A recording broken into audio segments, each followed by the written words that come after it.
Hi everyone, this is Amit Sarkar and welcome to our show Tech Talk with Amit and Renat. This is episode number 5 and today we are going to talk about cryptocurrencies. Cryptocurrency has been lately a very interesting and a very lucrative field for many. Um, there are a lot of options to buy a cryptocurrency, and there are a lot of cryptocurrencies in the market. But people who want to get into it are always confused with what is available, what they can buy, where to buy it, how to buy it, what are the legal implications, tax implications, etc. etc. So, in today's talk, Rinat Malik will talk about cryptocurrencies in general, how to buy them, where can you buy them, and how can you store it, what can you buy using a cryptocurrency, and many other things. So, welcome, Rinat, again to this show. Thank you, Amit. Yeah, cryptocurrency is a very interesting topic. It has become really popular recently as well, so I am very excited to talk about it. I have, personally, I have been involved with trading cryptocurrencies, mining cryptocurrencies. So I have some knowledge. Obviously, we are going to try and keep it basic level, so it's easier to understand for everyone. We're not going to go into too much technical details in terms of how the calculation is done, but in terms of how in a regular life, how you can take advantage of cryptocurrency, how you can use them, how you can buy them or potentially mine them as well. So that kind of things we're going to cover today. Thank you so much, Renat. I think that will be quite nice. So I mean, let's jump into the topic. So cryptocurrency, it's formed of two words, crypto and currency. So let's talk about what's a currency and what are the different types of currencies that our world has experienced or used so far. Yeah, that is a very good place to start. Actually, we need to first understand currency, and what implications does it have in our society or in the world as a in general, and then we can talk about this subset of currency, which is cryptocurrency. So going back a little bit more as well, I mean, not just currency, but money and asset, if you like, and how that thing, how this whole thing sort of panned out in our current society. So obviously, eons and eons ago, we didn't have money. We didn't have these paper money that we have now. Even before paper money, there was coins of valuable metals. And even before that, we as humans used to trade using the, I mean, we used to trade with the commodities that we had. Say, for example, there was, I'll give you 2 cows and you give me, 200 kilo of rice and that kind of trade. But obviously that was very difficult because, if you wanted to make smaller trade, then you can't just cut off part of a cow or a goat and then make the trade and then still have the rest of the asset viable for a later transaction. So obviously eventually we, came to, creating this unit of asset, which is backed in our society. So we, if everyone agrees that this paper has value, then it does have value in that sense. So when government issues money, it's just, as a country, we all are agreeing that, okay, this piece of paper has this much value. And that's how we can, continue doing trades on very minute level, on a very small level. So it's easier to do very detailed transactions, quite precise give and take between the traders, etc. So yeah, I mean, that's how it's evolved, money. Right now, when we use paper money, that has value because government or as a society we decided to give it value. Then there, obviously, with the advent of technology, now we've moved on to virtual money. I mean, when you log on to your bank account, you see your balance, that is money, but there is, you don't have a paper money to hold on to it, but you know that you have an amount of asset or money, or a value that is stored in your bank, and you can trade it when you go to an ATM machine or bank and take out paper money. You're basically converting from virtual money to paper money. But all of this money, or all of these different forms of asset, it's because we all agreed that, say for example, if you work a full-time job, you are trading your time and skill, and in return you're getting the worth of, in return you're getting the value for what you have provided, and that value gets added to your bank account, and then you can use that in different things to purchase different things, make smaller transactions. So yeah, there is different kind of currencies, and some of the currencies are, for example, we hear a lot about fiat currency. That is a currency that is not backed by anything, by something precious metal or something like that. So for example, the paper notes that we have, that is just paper, and that has value because we all decided that it has value. But before this, we used to have gold coins or silver coins. The coins itself had an intrinsic value to it because it was made of a precious metal. Why did gold and silver get chosen as well? Because why are they valuable? Because they are limited within our world. So it's and also gold and silver react less. They don't react easily with other chemical components. So it's easy to store. It's, you can keep it long term without losing the weight or without losing the properties of gold or silver.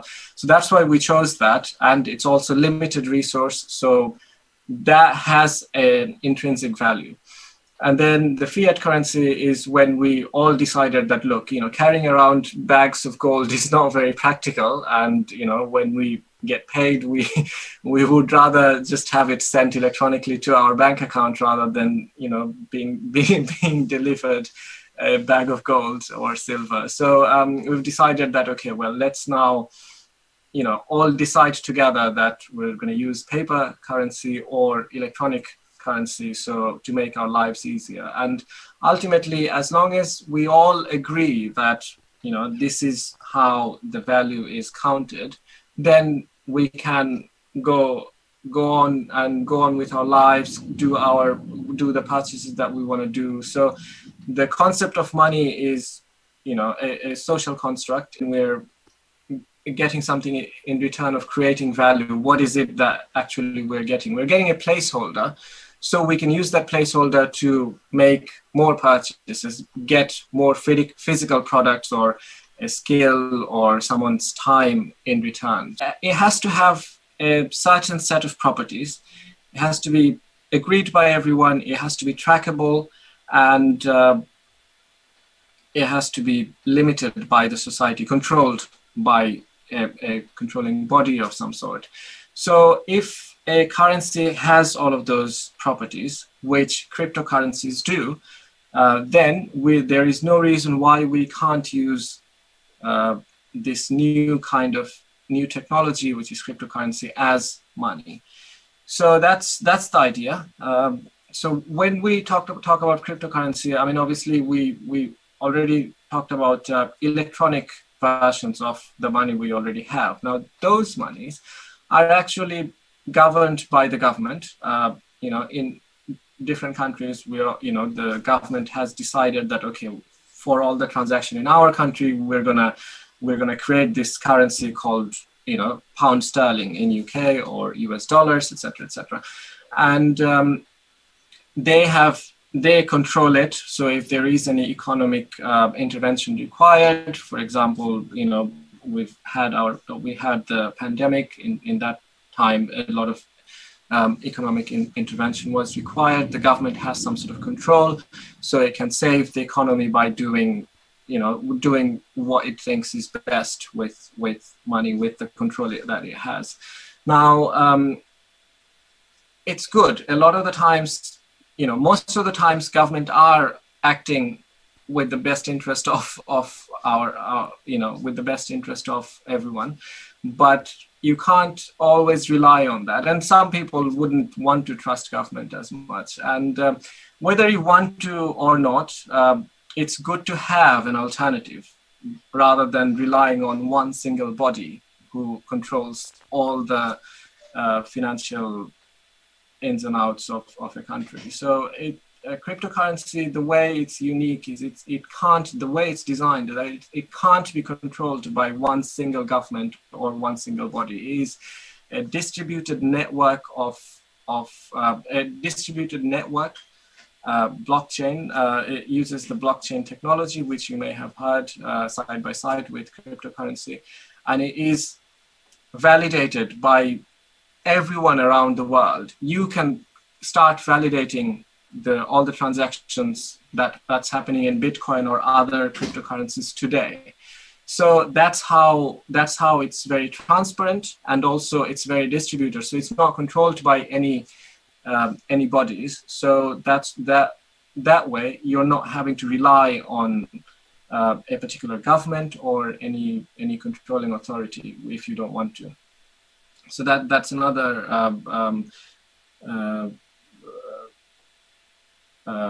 property of cryptocurrency.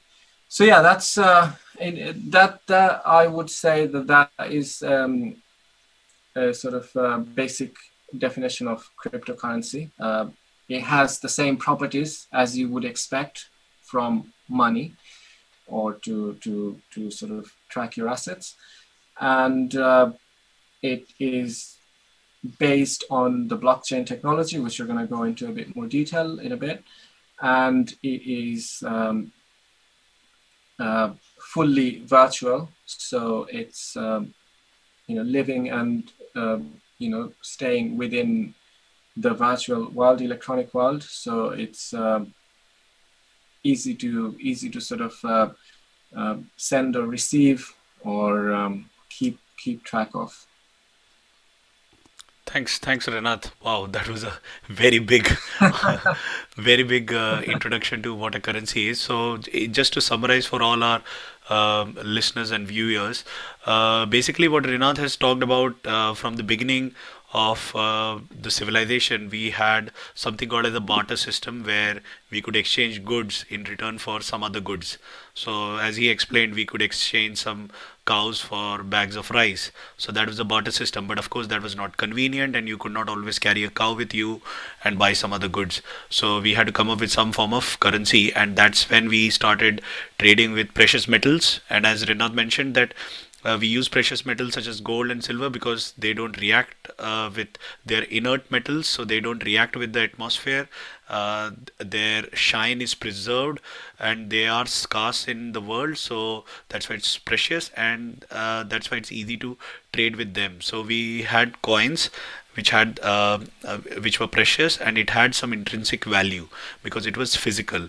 Then we moved on to currencies or currency notes, where we had the paper notes, but they were backed by gold. So you can go to a bank, and then you can get some money, say $100, and that would be backed by $100 worth of gold in the bank. And then slowly and gradually we have come to fiat currency, where it's not backed by any gold, and the money and the paper itself doesn't have any value. The value is only decided by the government or the central bank of a country. And that's in essence a fiat currency. And we started with a physical form, and we ended up with a virtual form because of the internet, because how we now use money in a virtual world over the internet. And the fiat currencies and all other currencies, commodities, exchanges can be traded online with the help of banks. But there is something new, which is cryptocurrency. It has all the properties Renath mentioned, which is It's it's easily accessible. Anyone can use it. It's not governed by a single bank, and so forth. So that's why it's getting so popular. I think Rinath, while you were talking about cryptocurrency in general, uh, I mean, I started thinking about banks. So when we talk about any currency, normally we talk about currencies of a country. So say UK has the British pound, US has the US dollar, and European Union has the euro, and these are basically governed by the central banks of a country.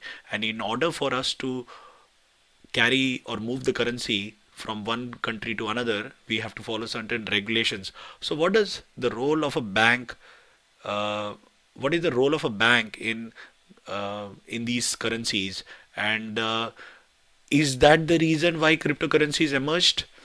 Because there were a lot many banks involved, there were a lot many currencies, there were a lot many countries, and there was just too many regulations involved for the movement of currencies between different countries. Absolutely. So I mean, anyone who has tried to send or receive money from abroad has definitely experienced this. It is not easy. Although recently it has become as easy as possible, but yet it's still not as straightforward as it could be. I mean, it takes days, it requires authorization, it is regulated very heavily and very closely monitored by different governments of different countries. And if you just try to send money abroad, you'll see that you need banks internationally. The receiving bank and the sending bank has to talk to each other. There has to be in connection.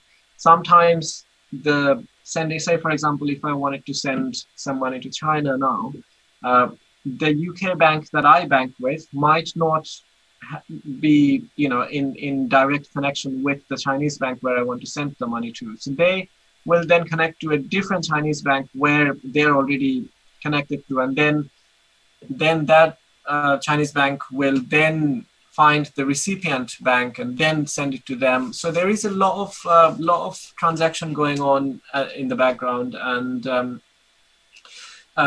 it's not convenient, and it's also very costly. That's another thing which we also have to take into account, that whenever we're sending money, we are actually there is foreign exchange fees, there is the transaction fees, and the banks charge a lot to send money to different parts of the world.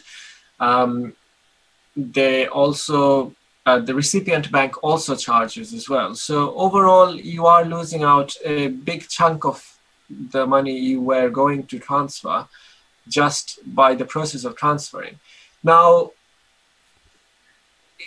obviously, all of these things are regulated. So there are some positives in doing transactions this way, but there are also a lot of negatives. And if we sort of compare it with cryptocurrency, it's quite instantaneous, and you can do a transaction, and it will happen a lot quicker than it does happen with regular money. There is a cost when we're making a cryptocurrency transaction as well, but the cost is relatively less, and also this charge is not going to any bank or any authority. It is sort of the cost of maintaining the whole worldwide blockchain that is required to keep track of all the transaction. So the people or the entities who are doing that, validating each transaction, they are getting a very small percentage, distributed overall for their service of validating all the transaction. So the cost is less, and also it's not governed or controlled by any of the governments, not the recipient bank's government or the sending bank's government. So it is free-flowing, less hassle, less time-consuming, and less costly. Okay, so that makes a lot of sense. So it's cheaper to transfer, it's quicker to transfer, banks are not involved, so it's easy. So now, I mean, we've spoken so much about currencies and banking system and other things, but in the cryptocurrency word itself, what does crypto actually mean? What does it stand for, and why is it called a cryptocurrency and not some other random name? Yes, of course. So crypto, the word crypto comes from cryptography, which is a way to secure a, a sort of a piece of information digitally. So if you want to digitally secure something, encrypt something, then you use various encryption methods. So, you know, there are various encryption methods, and cryptocurrency makes use of encrypting all the data or all the information that is, you know, going on in a transaction, and using the, you know, using cryptography, it sort of secures that no, you know, what we don't want is someone to be able to just create, you know, currency on their own without any, you know, without any accountability. So, you know, to sort of stop anyone from doing that, and also sort of securing all the information that is required for a transaction to happen end to end. All of these things are, you know, happening using cryptography by encrypting. There are various encryption methods. I don't know if, you know, AES 256, and then I can't remember a few others. But Amit, do you have any insight on, like, you know, what kind of cryptography is used on? I mean, they use basic hashing, especially for blockchain. And the whole idea is, again, as you mentioned, security. Because the thing is, when you trade currency in a digital world, it's easy to copy something and create it. So if you look at Windows and you take a file, creating a file might take a time, but if you do Control C, Control V, you've actually copied it immediately. So creating a digital asset once takes time, but after that, multiple attempts of creating it takes very little time. So similarly, in a digital world, if you have a currency in a digital format, copying it becomes relatively easy. So the whole idea of cryptocurrency comes is from how do you actually create that currency, and to create that currency, where you were talking about mining, is where you use the algorithms to generate a particular hash of a particular value, of a particular format, of a particular length. And if you are able to generate that hash, then you generate some coins or the currency itself. And so that's where Bitcoin comes, the mining comes, and that's where the encryption happens, because we have to prevent fraud in the system. So if anyone can easily copy a currency, then it's of no value, as you said. So there has to be some fraud prevention mechanisms in place, especially in a digital world. Yes, absolutely. We need to. I mean, it wouldn't be a currency if everyone could just copy and paste Yes. and create more currency. So, The other thing is, and everyone can have a currency in their own name. So I can have a Amit Sarkar coin, or you can have a Rinat Malik coin, and then we decide which coin is more powerful, or which coin has more value, and then people start trading in those coins, and they decide. And then say people in UK might use Amit Sarkar, but people in US might use Rinat Malik coin, and so there is a competition now. So yeah, it's, I mean, because it's so easy, you have to come up with some method in order to make it more difficult. And that's why they use cryptography to generate these coins. So yeah, that's where the word. yes, absolutely. And yeah, I mean, this brings that this brings the point that I was mentioning earlier. Yes, anyone could sort of create their own currency, but what is important is, as a society, or, you know, in the world, if we all agree that that coin is the go-to coin, then that, you know, gets the value. Everyone, if everyone's using it, then it has some value. But Yes. yeah, you can start your coin today if you wanted to, but then, you know, if no one's using it, it doesn't really have much value.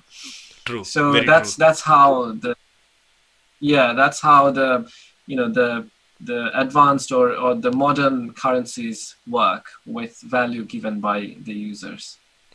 Absolutely. And I think in the crypto world, the first mover advantage is huge, and that's why, I mean, do you want to talk about which are the popular currencies in cryptocurrency itself? Like, do we know about the popular currencies? Yes.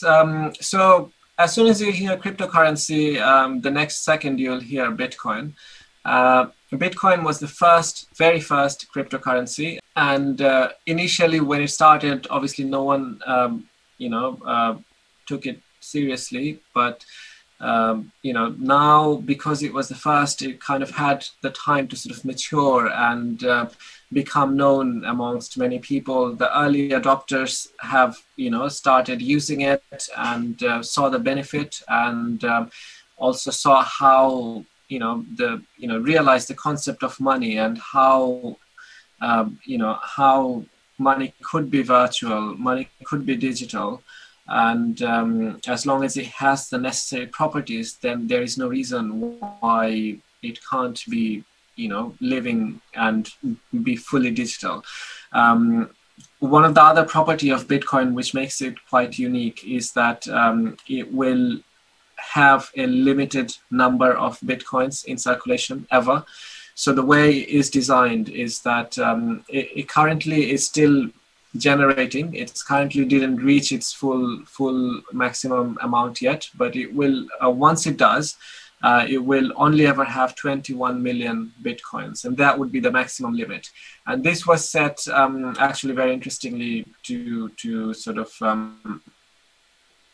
compare with gold, because gold also has 21.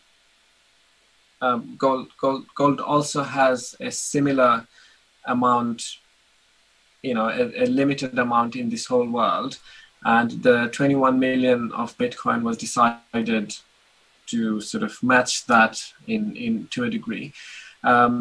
So that's because it will always be limited, and there will be a point where no new Bitcoins can be generated. So it will definitely have some value, because if it is controlled and limited, it can't be like governments who are printing or who are deciding that we're going to circulate more pounds or dollars in the economy. You can't do that just by mere wish of an organization or an authority.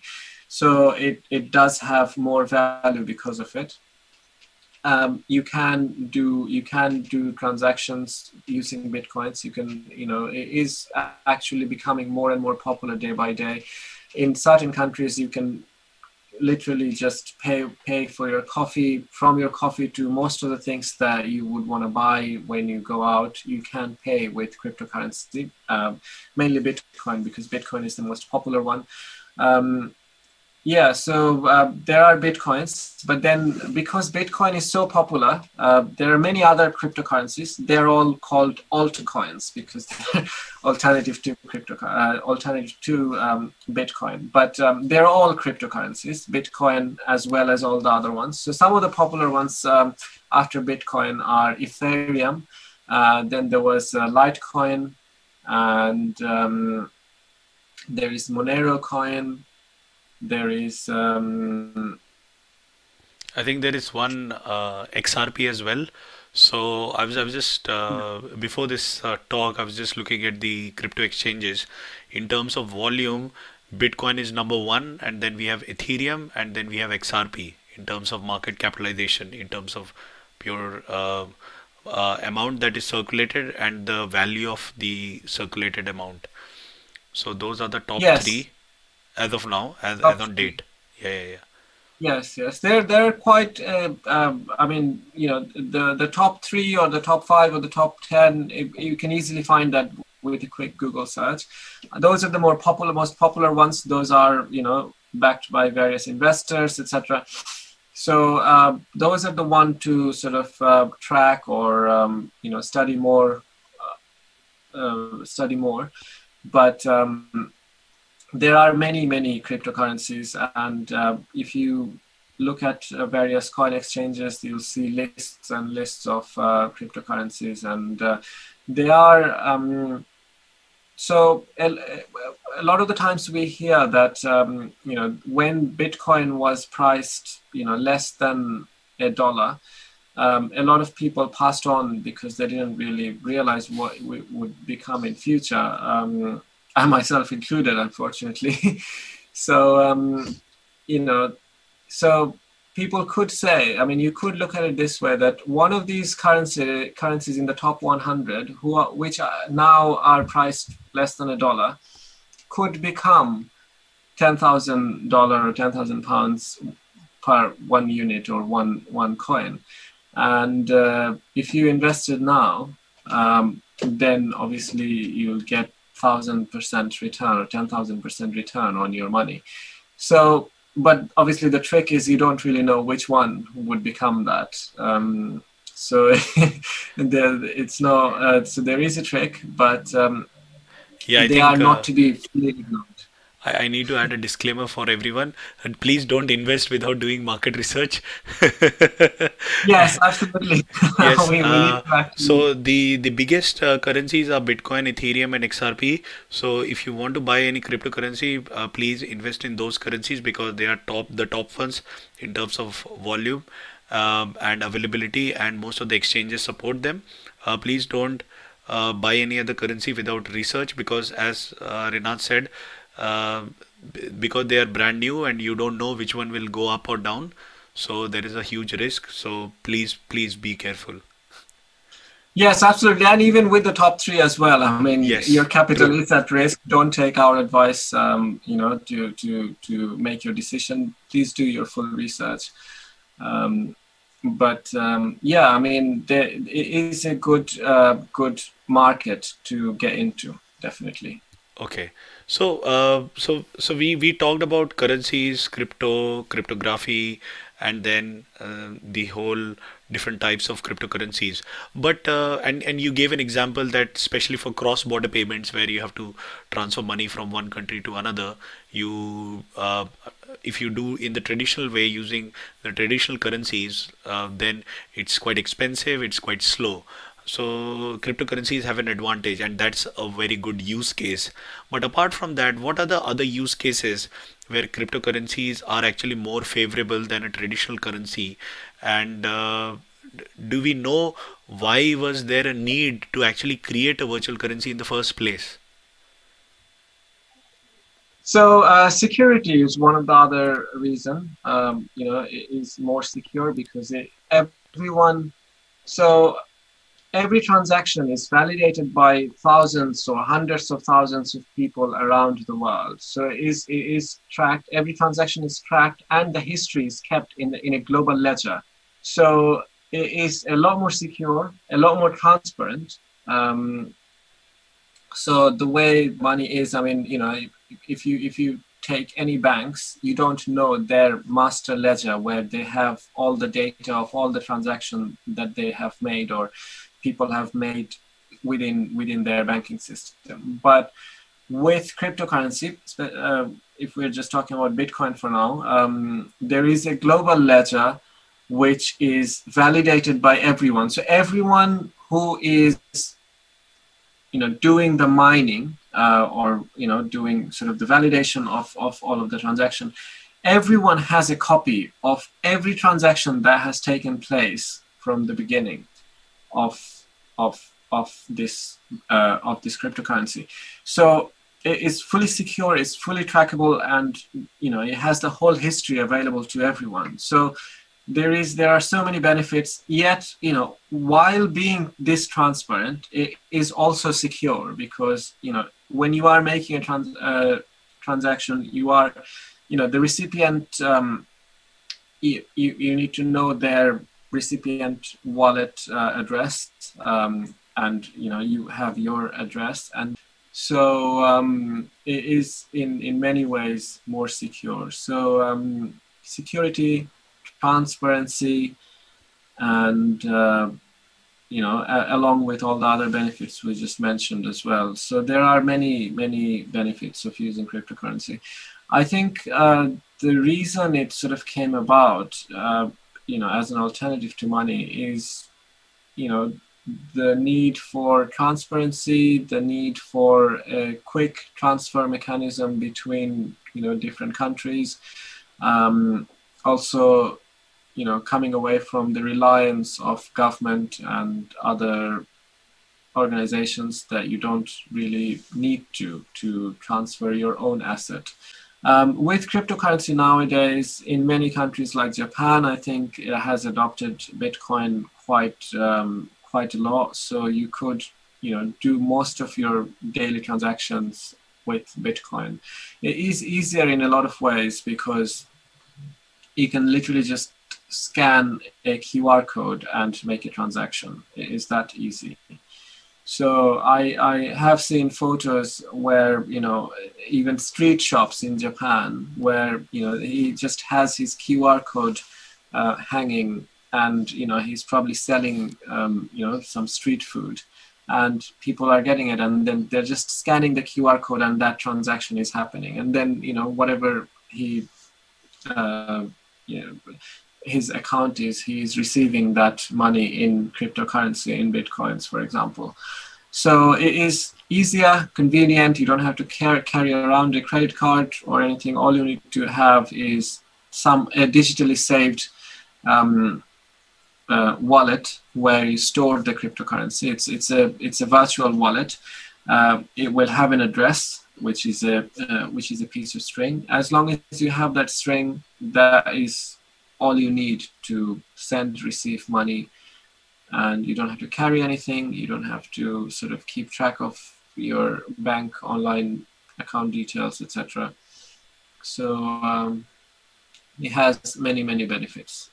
Okay, so that is quite interesting. I mean, you have crypto wallets. So instead of keeping credit cards and debit cards or even cash, you keep the cryptocurrencies or bitcoins or ethereums or xrbs, and then you can not just use them for cross-border payments but also to buy a coffee, as you mentioned, in Japan. You can buy many other things using them. Plus, because it's not regulated by governments, it's more transparent. So the public as a whole, has more information about what transactions are being made and who has made them.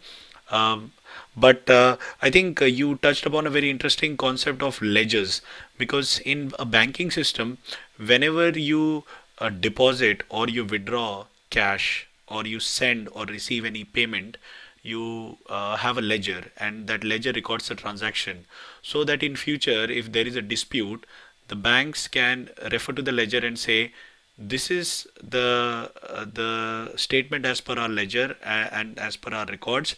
So basically, if you are trying to commit any fraud, you can prevent that by referring to the ledger.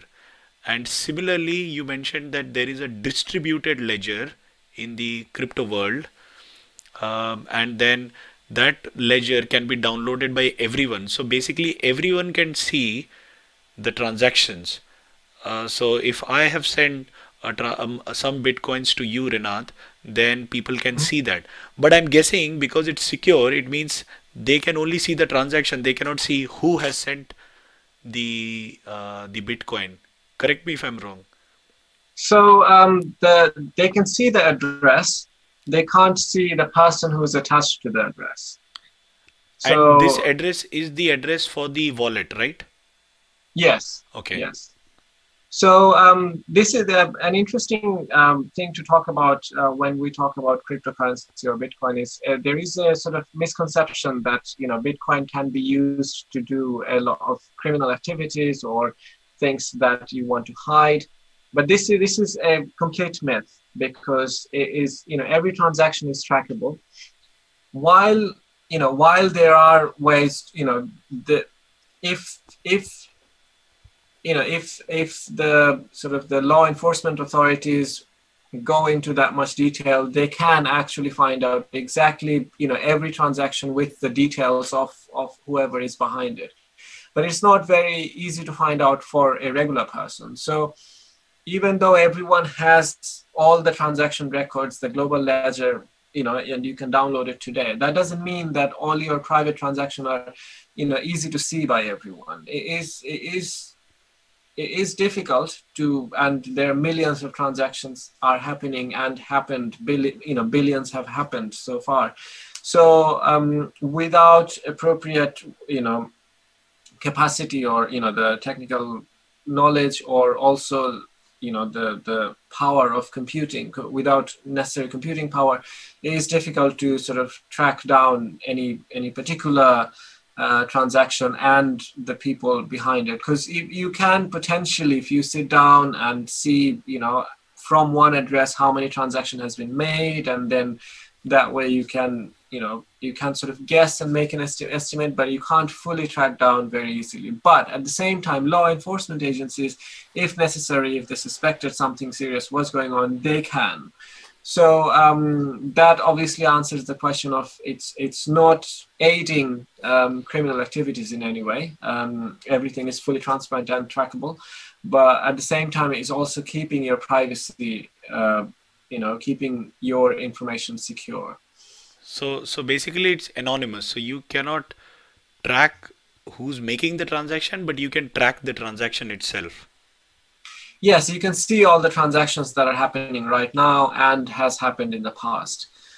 There are other coins which also give you different features. For example, Monero coin, that is designed to give anonymity to people who are using it.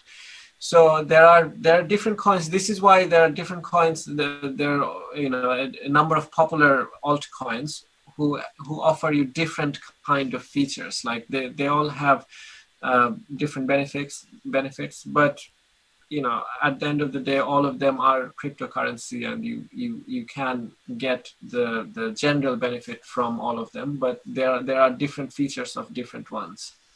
Okay, so this is again, I mean, very interesting to know that transactions are made. It's fully transparent, but there is a myth that okay, illegal activities can happen using cryptocurrencies, but actually the transactions are all visible. So you can actually track if you know the address of the person, then you can actually track all the transactions. So that's interesting. So now we talked about where to store them, where to buy, where to receive them, the cryptocurrencies itself. But where can we actually buy them? So if I want today, if I have £100 with me or $100 with me, and I want to buy some Bitcoin, where do I go and buy it? Sure. So there are various crypto exchanges which lists various number of cryptocurrencies. So some of the popular ones are Coinbase, then there is Binance, then there are Bitstamp. You can also use some of the modern bank like Revolut as well to trade cryptocurrencies. The one I personally use is Coinbase. I have an account there, and I can basically send money from my regular bank account to my Coinbase account. It will first be received as British pounds, as I am here in UK, and then inside the Coinbase account I can buy Bitcoin, Ethereum. They allow, or they have a range of cryptocurrencies which are tradable within their platform, and you can basically just purchase Bitcoin or any other cryptocurrency in their platform. So Coinbase is one of them. You can look at all of the, if you just go to Google crypto exchanges, you'll find a list of them. Obviously, the top ones are going to be the most popular one, and it is probably best to stick with one of the popular ones as it, as this technology becomes more adopted by everyone. At this stage, it's good to stick with the popular ones, which are popular for a reason. That's the whole idea of Bitcoin and any cryptocurrency. It's popular because it's backed by everyone. It's believed by everyone. So pick one, and you can send money directly from your bank account.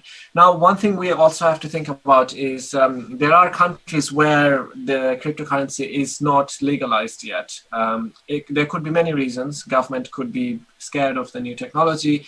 They could also be worried of having too many transactions, losing their national reserve. In competition to cryptocurrency. There could be many.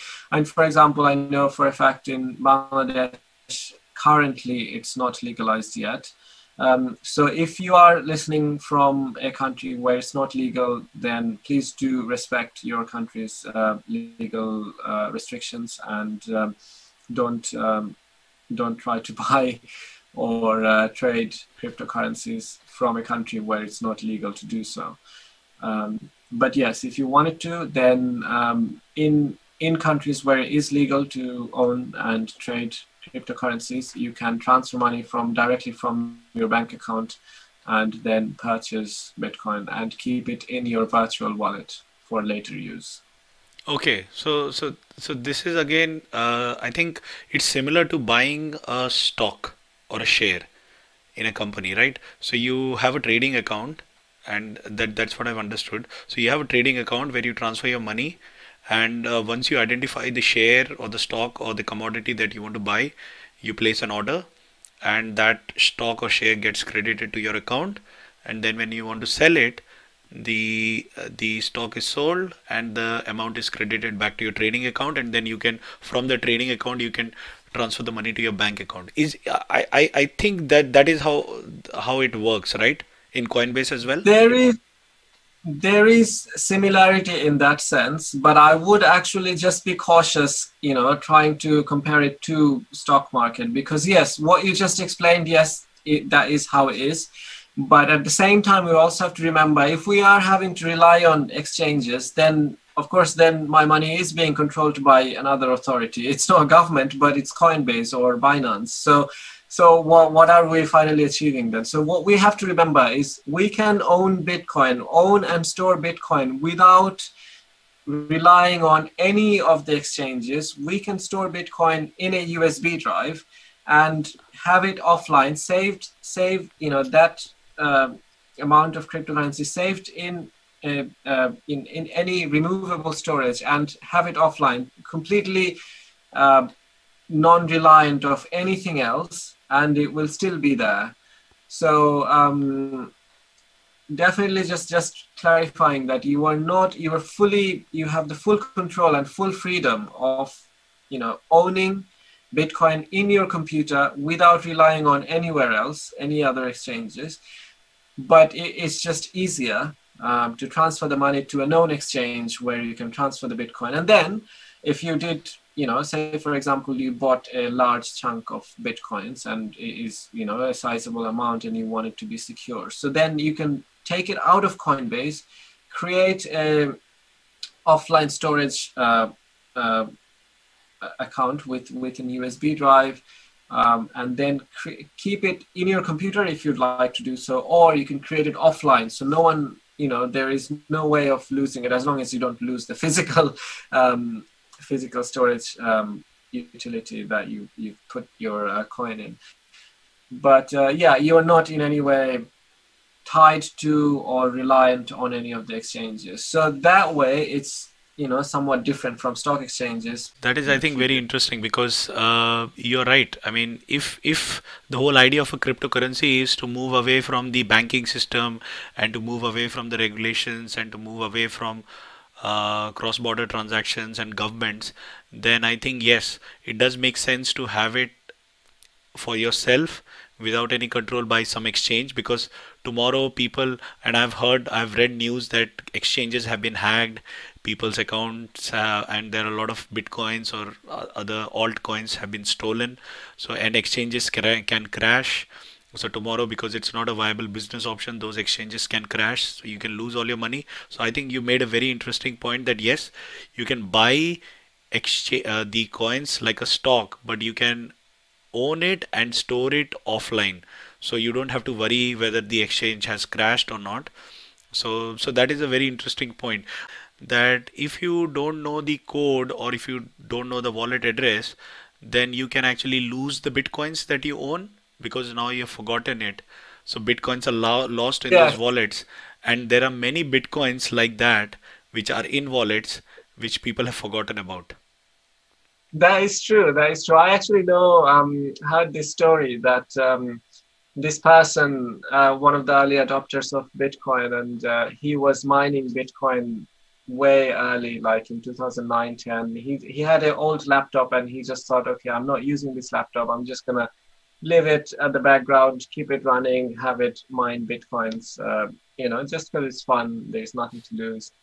And he left that laptop for like 2, 3 years until his girlfriend was annoyed and was sort of cleaning up, decluttering the house, and threw away the laptop. Obviously, at that time, the Bitcoin was some pennies, so it wasn't worth anything. But then, obviously, a few years later, when the Bitcoin price jumped to £10,000, then obviously, you know, the Bitcoin that was stored in that laptop became really valuable. I think he estimated it would have been about 30 million Wow. pounds, And he and just lost it. he just lost it. He spent a lot of money trying to go to where the laptops are recycled, or to the dumpster, and finding that, but he couldn't. He attempted to find emails or somewhere where those that Bitcoin wallet address was stored, but ultimately that was not found. Yeah, that his chance of becoming a millionaire overnight was did not come true.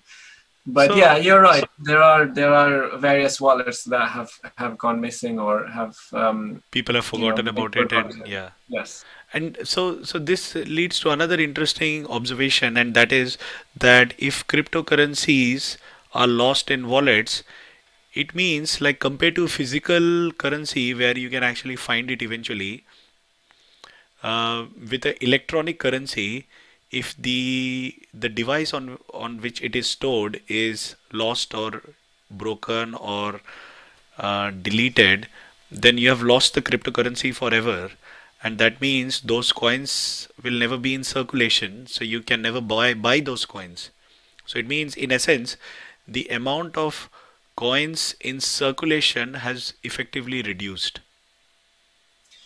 That is true. That is true. Yes. I mean, conceptually they exist, but it will just never be used because the owner has forgotten about it. But that is definitely a risk. So you should never, if you want to store it offline, then you should store it so you never lose it. Because then, if you lose that physical, entity, then you are losing the whole asset. Um, if you so but that is definitely a risk of cryptocurrency. But then the paper money also has that risk. I mean, if you lose a bundle of cash, if it dropped out of your pocket, you will never find it. Maybe someone else will, but in this case, in cryptocurrency, no one else will. It's um, lost forever. Yes, yes. I mean, if you accidentally dropped a note maybe on the river, that it's similar to that because it's Fair enough. just So on. So moving on, I mean, we talked about wallets and exchanges and where to buy them, but you mentioned in the beginning about blockchain, and cryptocurrencies like Bitcoin are based on blockchain. So can you talk about bit about blockchain? I'm sure this talk, today's tech talk, won't be enough to discuss it in depth, but maybe just a few features of what a blockchain is, and why it's being used, and why is it a very important technology. So blockchain is a technology in itself. So we have to identify that blockchain is not Bitcoin. Yes. Blockchain itself is not cryptocurrency, but blockchain is a technology. Bitcoin or cryptocurrency uses that technology to maintain and circulate the currency around the world. So blockchain is, as the name suggests, is a chain of blocks. In terms of the actual technology, Amit, would you explain that a little bit more in detail? So, as you rightly mentioned, it is a chain of blocks, and the chain of blocks is nothing but to store an information, and that information is nothing but a transaction. So, in a ledger, you have people having transactions which says A has paid B, B has paid C, and this much amount. So that's a transaction. And what happens is all the transactions, say 10 transactions, are put in one block, and that block is the first block. And then you have another 10 transactions, and you add it to the first block in a chain. Now the thing is, how do you add the block itself? In order to add the block, you have to do some mining, and you have to calculate a hash. That's what the original blockchain idea was based on. So you have to calculate a hash of a particular value, and if you get that hash mathematically or cryptographically, then you get some coins as a reward. Plus, you can add the transaction to the block to the chain. Now, the advantages or the disadvantages that you cannot just remove any block and add something in between. So suppose I have 10 transactions, and that shows that A has paid B and B has paid some amount to C. And then I have another set of transactions that say C has paid D, C has paid A. So that basically tells me how much balance of coins A, B, C, D have based on those two blocks. Now suppose a person who wants to commit fraud, he can add a transaction to say that he has received coins, or he should have this much value of bitcoins. And if he can add the transaction in the middle, then the ledger has a record that this person has this much bitcoin. And if you can commit that fraud, then what is the value of a digital currency? Because the ledger itself now is null and void, because anyone can commit that fraud. So in order to prevent such frauds, what happens is whenever you add a block, you calculate for all the previous blocks attached as well. So the first set of say 1 or 10 blocks you can add and maybe commit fraud.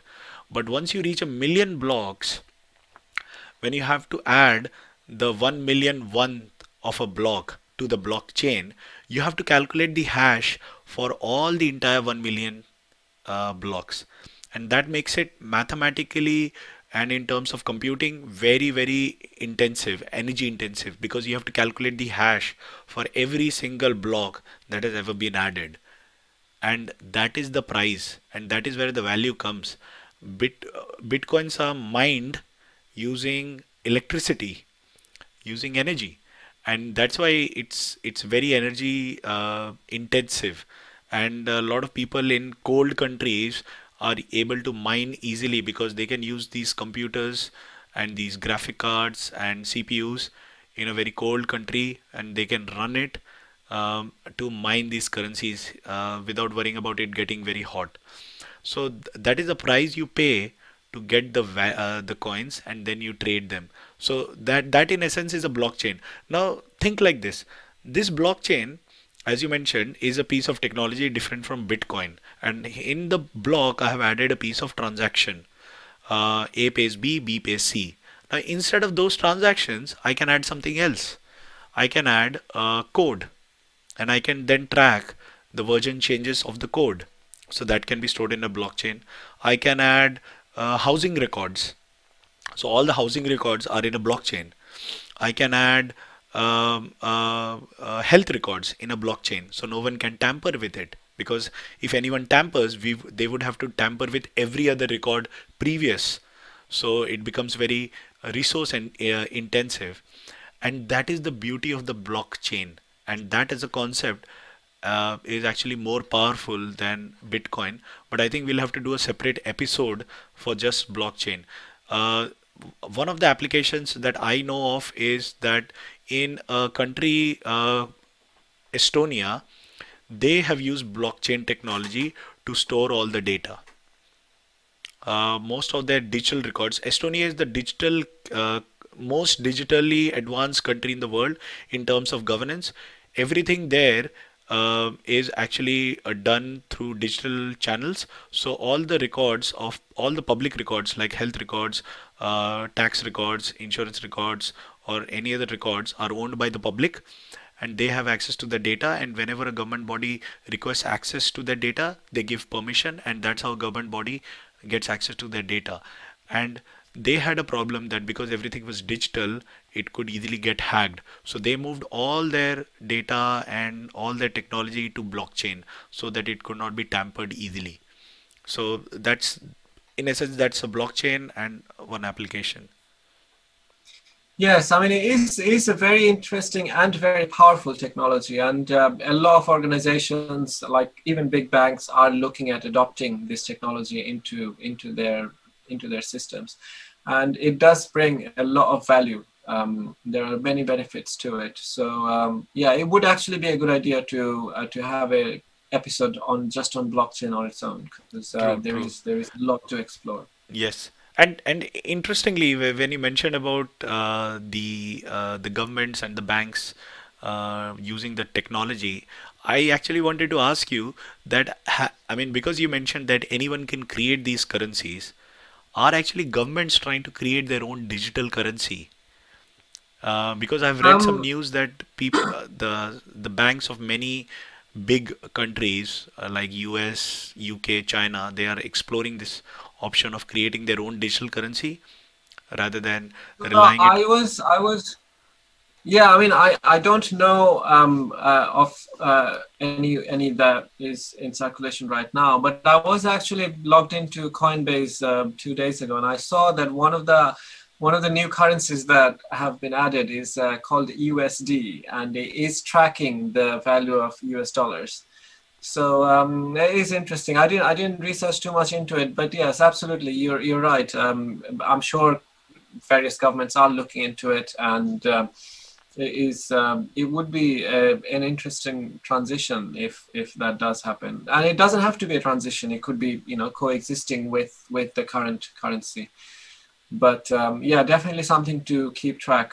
What's that space? Yeah. Yeah, and I think the other interesting aspect from Bitcoin and blockchain is that, or the cryptocurrency is that it's all distributed because if you look at a country, the ownership of the currency is centralized by a central bank. But with Bitcoin or cryptocurrency, it's decentralized. So I think decentralization is also a powerful aspect. But then with decentralization, what has happened is the miners actually own all the ledgers. So it is trying to become centralized in its own unique way. So that is something interesting that comes out of all these technologies. But anyway, moving on from this, so you buy a cryptocurrency like a stock, okay? And Mhm. governments, where you said some governments have made it legal, some governments have not made it legal. So if they made it legal, can they tax the the gain from selling a cryptocurrency? So right now, I own some cryptocurrency, and I have traded some as well.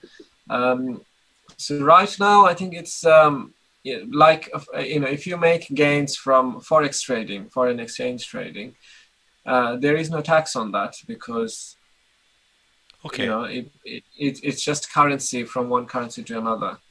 Um, I don't think cryptocurrency is still classed as that kind of currency. It's still classed as commodity. So that is something to look into. I don't actually have the answer to that. Okay, no, no, no. Um, It is taxable at least in UK as a capital gains tax. But you tax only on the okay, profit. So you tax only on the profit. You don't tax on the initial investment. So suppose you invest £1,000 and you sell it for 2,000, you pay tax on 1,000, not on the entire 2,000. right. Okay. So, but when is it tax? I mean, when When I you sell it, when bring you sell it, the if you store it, if you never sell it, you never pay tax. The moment you sell, you get the benefit. That's when you pay tax. right. Okay. So that's good. I don't Yeah, have to at pay least tax that's for the that. UK law because I also dabbled into buying some XRPs and some, not Bitcoin, but because Bitcoin was very expensive. But yes, you can actually But you can buy like 0.004 per, So I was actually coming to that, and that was my next question is that compared to a traditional currency, the smallest unit is for a pound, say it's 1 penny, for a dollar Mhm. is 1 cent, for a euro it's 1 cent, for Indian rupee it's 1 paisa, and for Bangladesh, what is the lowest unit? Similar, it's Poisha, like Paisa. like Okay. Paisa by. Yes. So it has a smallest unit, but because this is a digital currency, Bitcoin, the beauty of a Bitcoin or any of the cryptocurrency is that you can go up to, I don't know, 8 or 9 places of decimal value, and still transact with it. So you can break into smaller and smaller and smaller pieces and still use that easily. So can you Yes, comment on that? absolutely. That Yeah, that makes Bitcoin quite interesting because right now one Bitcoin is over $10,000, and Yes. so if you wanted to buy something and if you couldn't divide it into smaller pieces, then you're kind of stuck with that one Bitcoin until you buy something very expensive. But yeah, because it's digital, that's the beauty of cryptocurrencies. You could go you could actually buy £10 or $10 worth of Bitcoin. It would be 0.00001 or something Bitcoin, but you can do that transaction. You can actually genuinely buy a coffee just by scanning someone's Bitcoin QR code and pay them £2 or less. I mean, you could even make even smaller transaction. The smallest unit, like the way we have, as you mentioned, we have the full amount value, like British pound, and then you have pennies and US dollars, and then you have cents, etc. So for Bitcoin, there is the smallest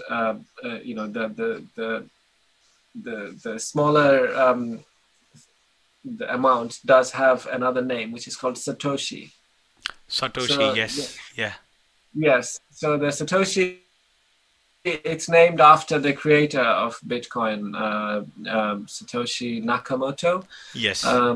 So he's the one who designed and created Bitcoin, and this is the name. So you basically 1 million satoshis is one Bitcoin.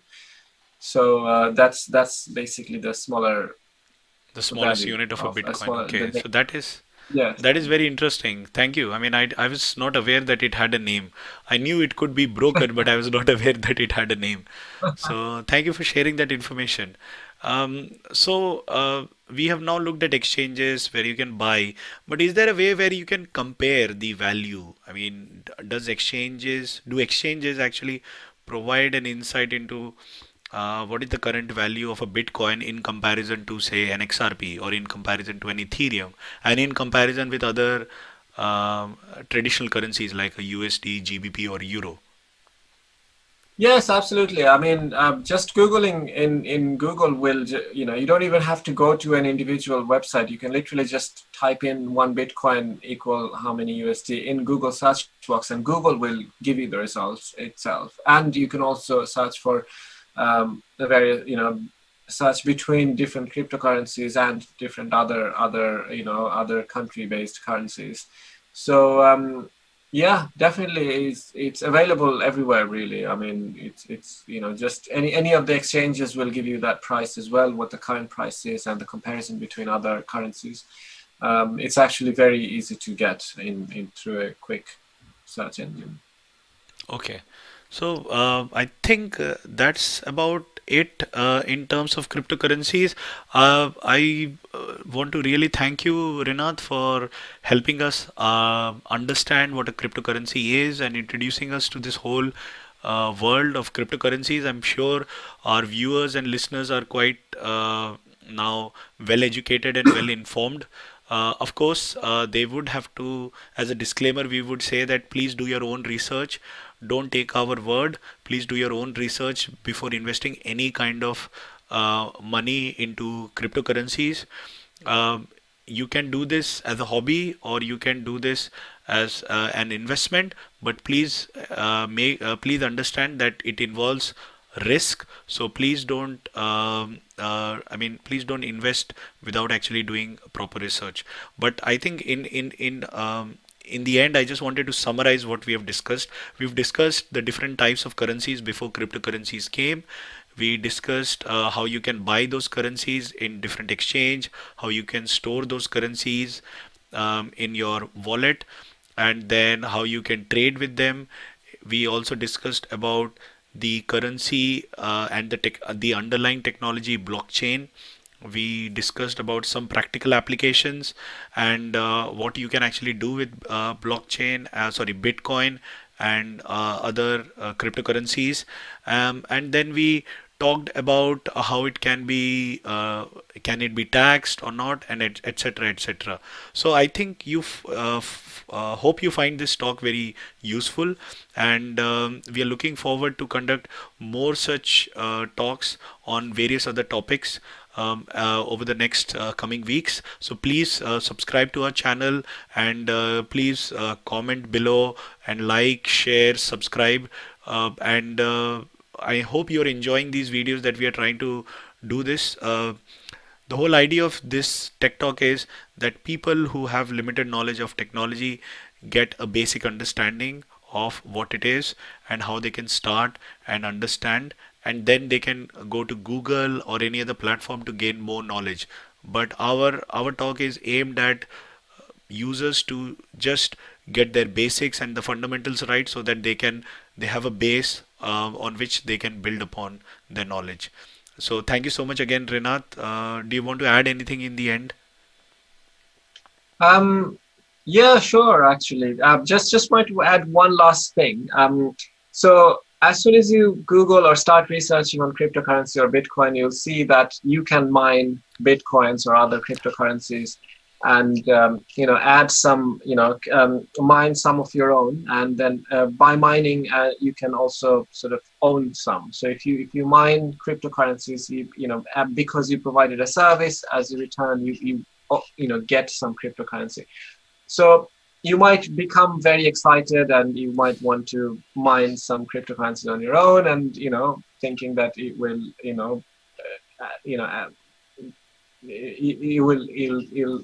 that is a source of income.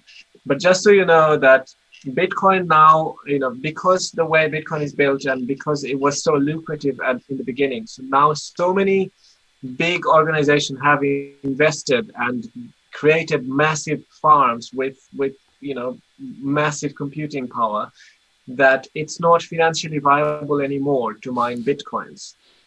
The amount of electricity that it will cost you to mine, and the return you'll get is actually, it will cost you more in electricity just by running a laptop or your computer, and you'll also lose the efficiency of your CPU or your graphics card by doing this. So my advice is, do not try to mine Bitcoins with your home computing system, laptop or desktop, whatever it is. It's just not financially viable anymore. However, if there are other altcoins which if you literally have nothing to lose, you could have an old laptop running. But again, it is very unlikely that the altcoin you choose will become valuable in the future. So it's just not financially viable anymore. So just before you get excited to do that, just letting you know that probably not the best way to go forward with cryptocurrency at the moment. Thank you, Renat. I think, yeah, that's a sensible advice. A lot of people might think that they can mine their own Bitcoins, but yeah, I think you have given a very sensible advice that yes, it's no longer financially viable to mine your own coins. So just try to buy it, try to understand it, and play with it. But yeah, don't try to mine it. You'll waste a lot of money in electricity. Yes. Yes, I mean, if you have, I currently have a very old laptop. I am mining some Monero coins.